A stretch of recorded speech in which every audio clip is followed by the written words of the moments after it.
Good morning. Well, here I am this morning beside Jesus in the Blessed Sacrament, and I have a message from Our Lady. It's about how her heart hurts when we don't respond to her messages. My children, how much it hurts my motherly heart when so few people listen to my pleas for prayer and conversion. My little ones, if prayer was not necessary, then I would not ask. If it was possible to get to heaven without conversion, then I would not ask.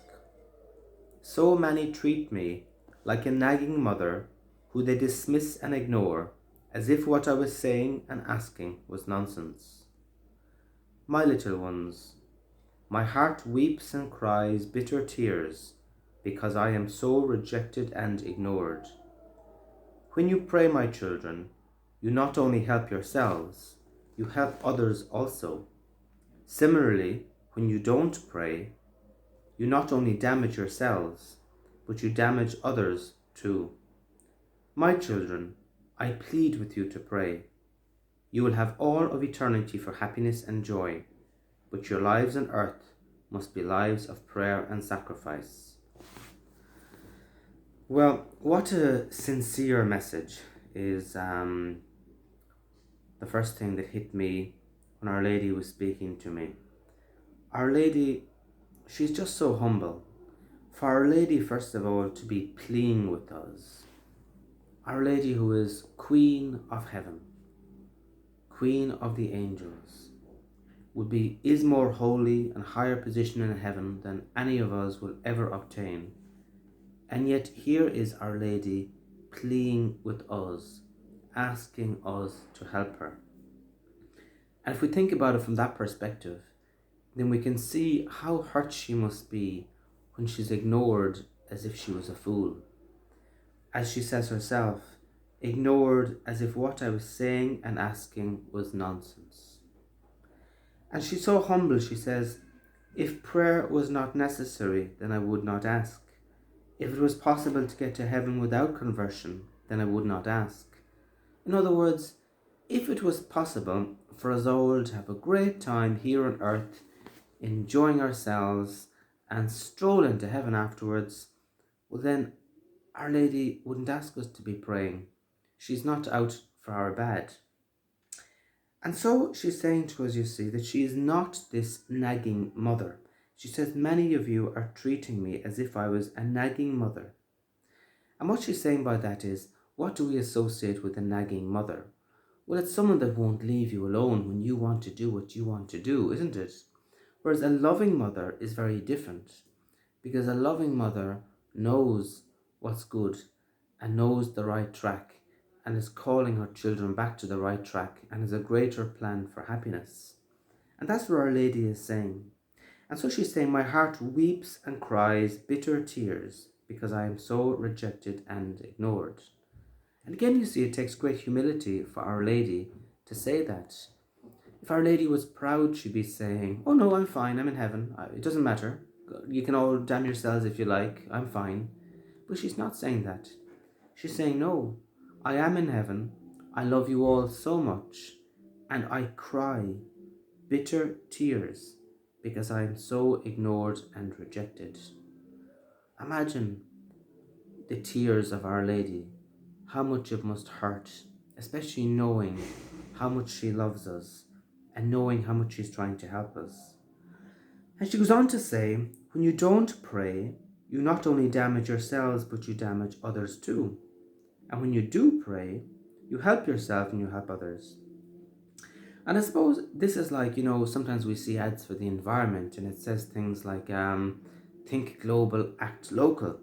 In other words, think of all the stuff that's wrong with the environment and the littering and stuff all over the world, but then don't get bogged down in that, but do your best in your little corner to pick up the litter.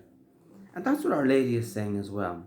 That when we pray, it's good for our souls because we're welcoming grace into our souls, but it's good also for others because then we're praying for them, and also when we meet them after prayer, we have something to give them. We have Jesus to give them. We can be an example. People may see you praying and they may see you going to Mass and going to confession, And they will say, isn't it nice to see that person going to Mass and confession? You know what? I'm going to do the same. It becomes an example. But she's also saying, by the same token, when we don't pray, number one, it's bad for us because we're not getting the fruits of prayer. But number two, it's bad for others too, because number one, we're not praying about them. And let's be honest, if we're not praying, well, then we're proudly gossiping and criticizing and talking badly. And so that's not good for others. And second of all, then it gives a bad example. Sunday comes and say we're not praying, we don't go to church. And then the neighbours' children see it and they say, well, why don't they go to church? Why don't they go to Mass? I want to stay at home and play on my computer like them or something. And so you see Our Lady's encouraging us. And not only she's encouraging us, she's pleading with us. Pleading with us to pray. She said we have no option really.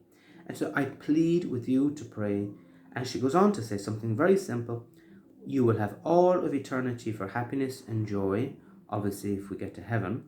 But your lives on earth must be lives of prayer and sacrifice. In other words, you cannot just decide to live heaven on earth, enjoy yourself with clothes and cars and every sort of material thing, and then just stroll into heaven and say, I've arrived, God, get out the red carpet. It doesn't work like that. She's saying, no, we will have all of eternity for eternal glory of God. But down here is the hard work. It's like a teacher before the exam, and she's saying to you, look, you will have the whole summer holidays to relax, but the exam is in a week's time and you really need to study.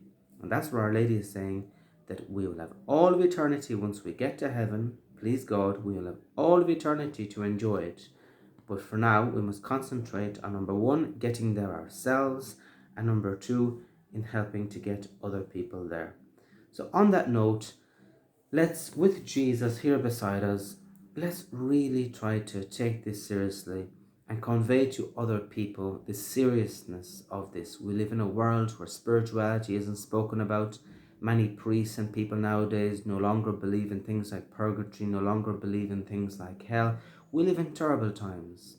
And as a result, so many people then don't take prayer seriously, say a random Hail Mary here and there, and that's it, and they don't take it as seriously as they need to.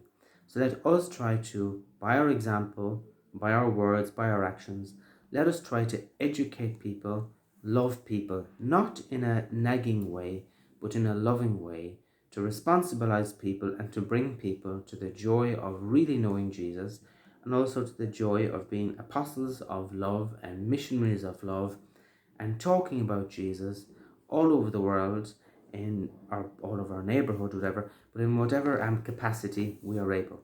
So let us not get discouraged, but let's keep talking to Our Lady, loving Our Lady, and doing all we can to love her and help her, knowing that when we do that, we are consoling her as well for the way she's crying. And maybe we can't console her fully because there's just so much evil in the world, but we can help.